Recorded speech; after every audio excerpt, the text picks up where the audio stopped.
Welcome back, welcome back. We hope you enjoyed your meal a lot. In Act 2, we are going to be starting with a very special number. In the days of old vaudeville shows, there was typically at least one act that spoke to our country's history, maybe invoking the remembrance of some patriotic hero or some monumental event that shaped our nation. Up next is our nod to those recitations of old. Born out of a terrible time of turmoil and grief, it spoke and still speaks to commitment and sacrifice. Tonight, Ryan Roundbuehler will be reading the Gettysburg Address.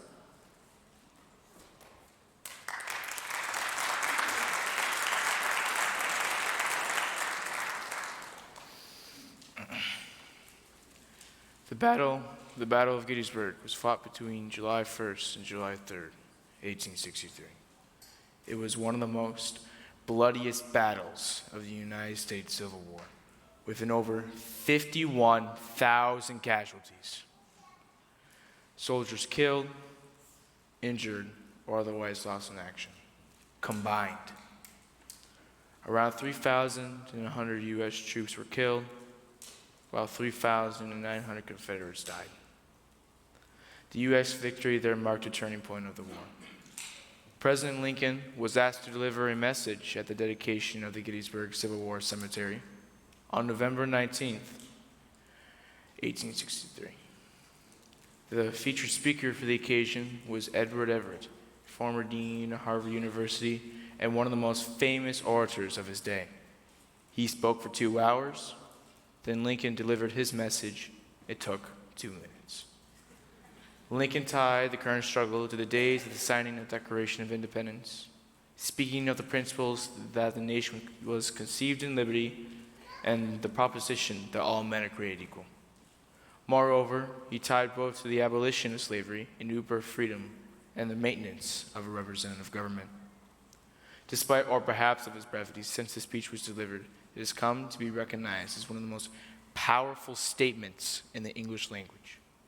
And in fact, one of the most important expressions of freedom and liberty in any language. Indeed, Everett immediately afterward wrote to Lincoln that I wish I could flatter myself that I had come as near to the essential idea of the occasion in 2 hours as you did in 2 minutes. 77 years ago, our fathers brought forth on this continent a new nation, conceived in liberty and dedicated to the proposition that all men are created equal. Now we are engaged in a great civil war, testing whether that nation or any nation so conceived and so dedicated can long endure. We are met on a great battlefield of that war. We have come to dedicate a portion of that field as a final resting place for those who have given their lives that this nation might live. It is altogether fitting and proper that we should do this. But in the larger sense, we cannot dedicate, we cannot consecrate, and we cannot hallow this ground. The brave men, living and dead, who have struggled here, have consecrated it far above a poor power to add or to detract. The world will little not long remember what we say here, but it can never forget what they did here. It is for us living rather here to be dedicated to the unfinished work which they who fought here have thus far so nobly advanced. It is rather for us to be here dedicated to the great task remaining before us, that from these honored dead we take an increased devotion to that cause for which they gave the last full measure of devotion.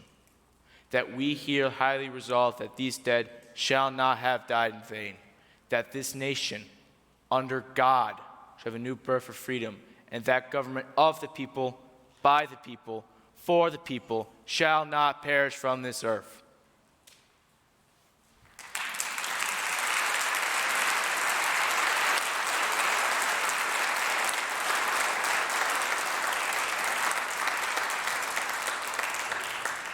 Thank you, Ryan. Our next act tonight features 2 numbers that have been long-time favorites. A precursor to jazz, ragtime. Mr. Sosnowski, no.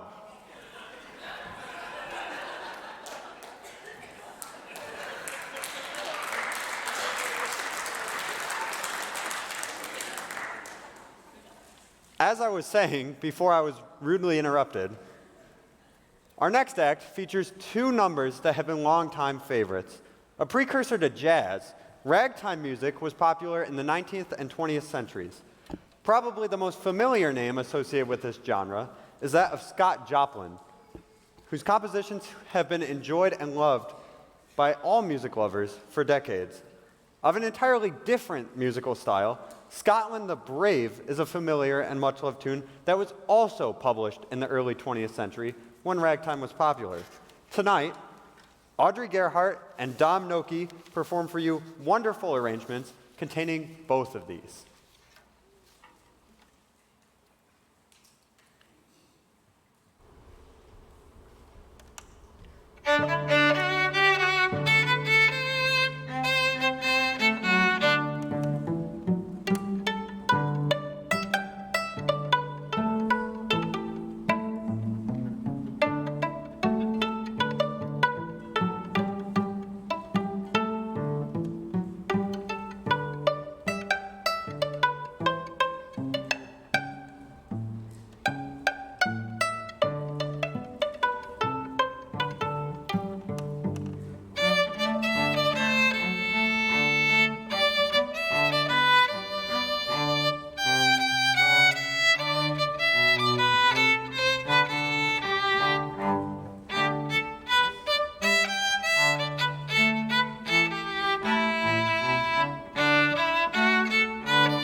Thank you, Audrey and Dom.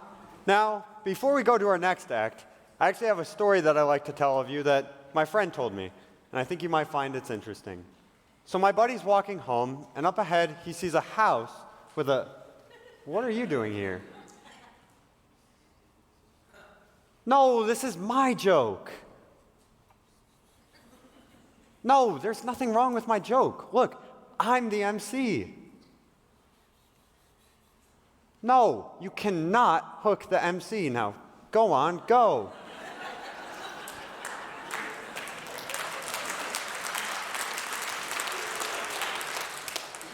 I just keep getting interrupted tonight. Now, as I was saying, my buddy's walking home, and up ahead, he sees a house with a man and a dog on the porch. And so he's walking a little bit closer, and suddenly he sees there's a sign in the front yard. It says, "Talking dog for sale." And I'd be curious if I was him, and I'm sure the rest of you would be curious too. So he decides he's going to go up and talk to the dog.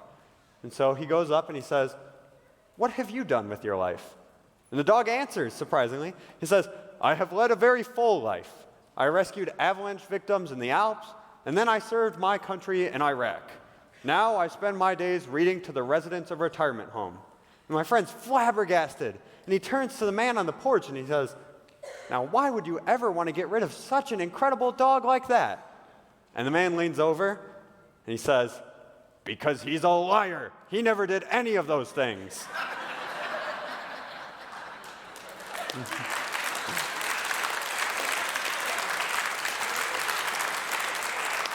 Thank you, thank you.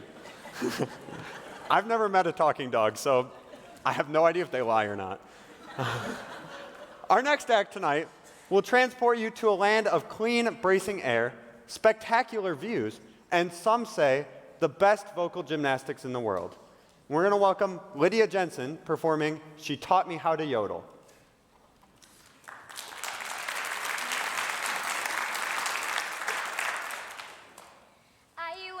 To Switzerland where all the others be, to try to learn to yodel with my yodelady. I climbed a big tall mountain on a clear and sunny day, and then I met a yodeling girl who would not stay away. Oh, she taught me to yodel, yodelady, yodelady, yodelady. She taught me to yodel, yodelady, yodelady, yodelady.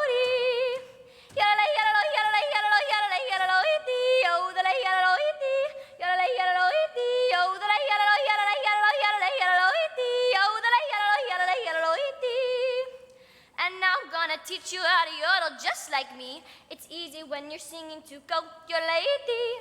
First you take a deep breath and you count 1, 2, 3, and then you'll hear a yodel if you listen close to me. Yeah, this is how to yodel, yodel-a-dee, yodel-a-dee, yodeling-a-lady.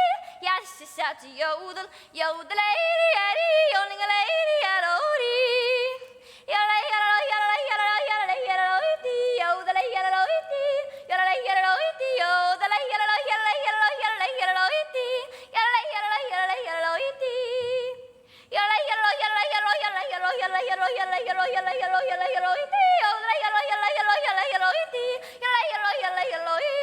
How is he yodeling?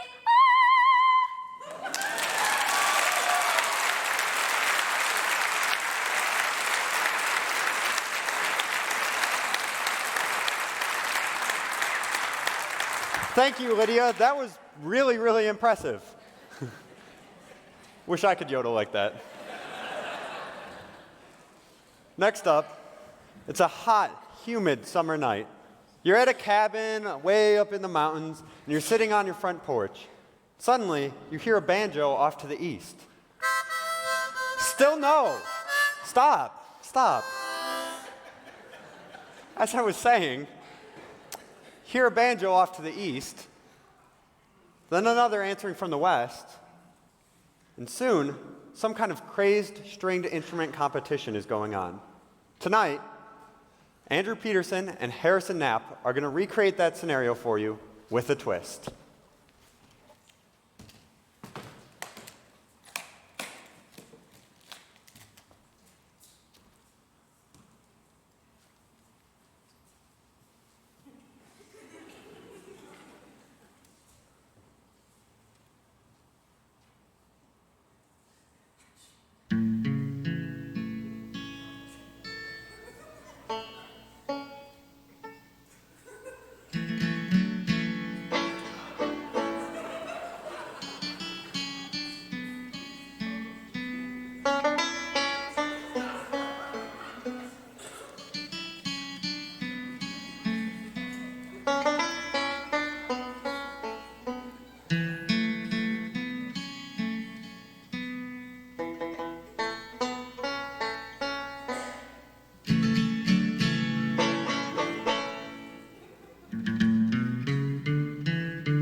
Thank you, Andrew and Harrison. That's not what any of us were expecting, but impressive nonetheless. For our final act tonight, many of you will remember this music from a movie of the same name, the show that took us to the amazing yet dangerous land of living dinosaurs. For our final act, sit back and relax while Grant Burmaster safely returns you to the place of mystery and splendor, Jurassic Park.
Thank you, Grant. That was really talented piano playing.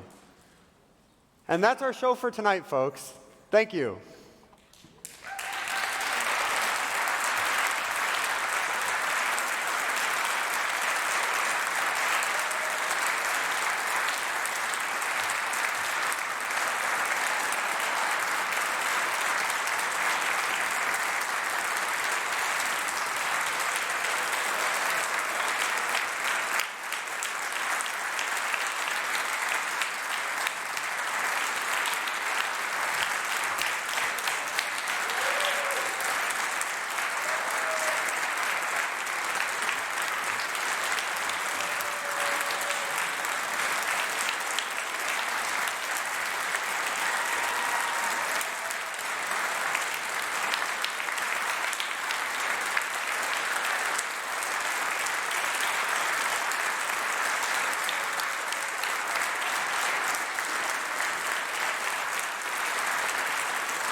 Can we get some claps?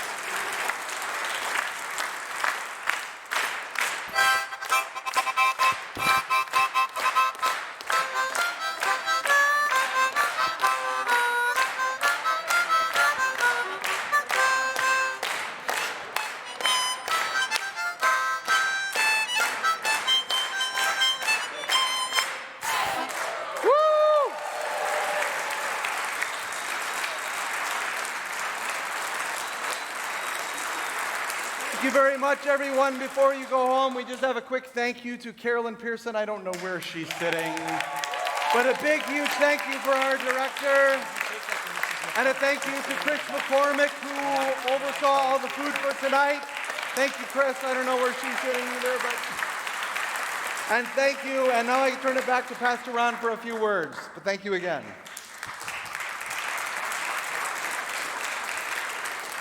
We just want to tell you all thank you for coming and supporting the students. One of the other parts about serving in Nexus and leading Nexus is all the amazing adults that I get to spend time with each week. And a lot of them gave hours and hours and hours to this event, and we want to recognize a few of them for their efforts. So the one that actually led this and pulled it off is Mrs. Sanowski. So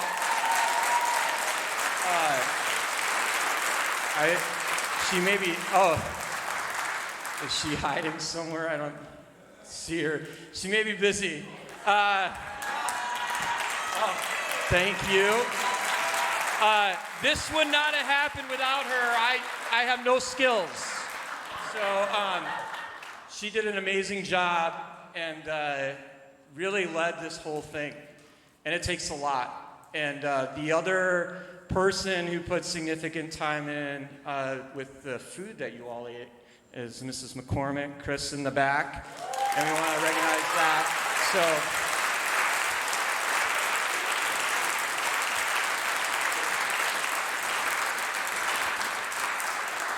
So. And then we cannot forget the man who spent his week here in the evenings, Mr. Nimi.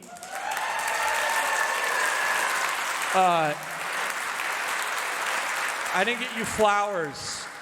I got you Code Red. So, yeah. Hey, Jacob, come give this to Mr. Nimi, wherever you went. Matthew, run this to Mr. Nimi. He might need this so he won't show up to work on time tomorrow. So there's a lot of these youth leaders who have been here, and so many parents helped to pull this off today. And it was an amazing group of people who spent hours here pulling this all together and hours before today. So thank you all. One last thing. There was a period of Nexus where I tried to design t-shirts and I failed miserably. So we have another person who is on staff, Mrs. Demakis, who has pulled home run after home run when it comes to our Nexus t-shirts and apparel and a lot of this extra graphics on your table. She did all that with her skills. And so thank you, Kelly, for all your extra time.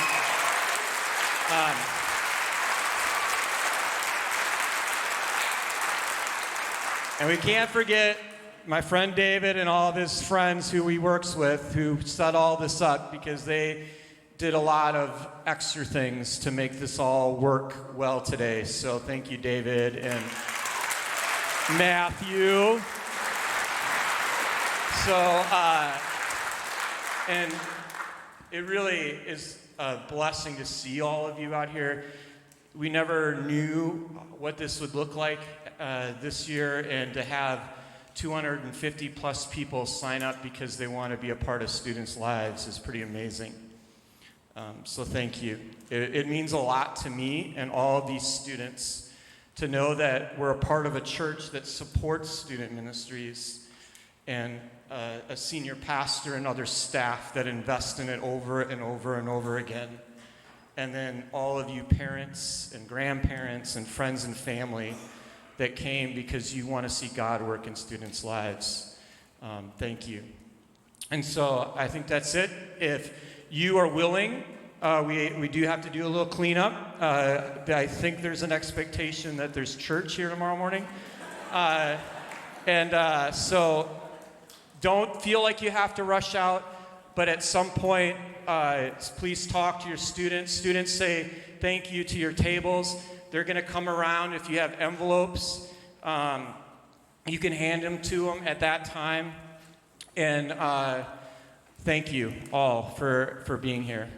And we'll see you hopefully next year.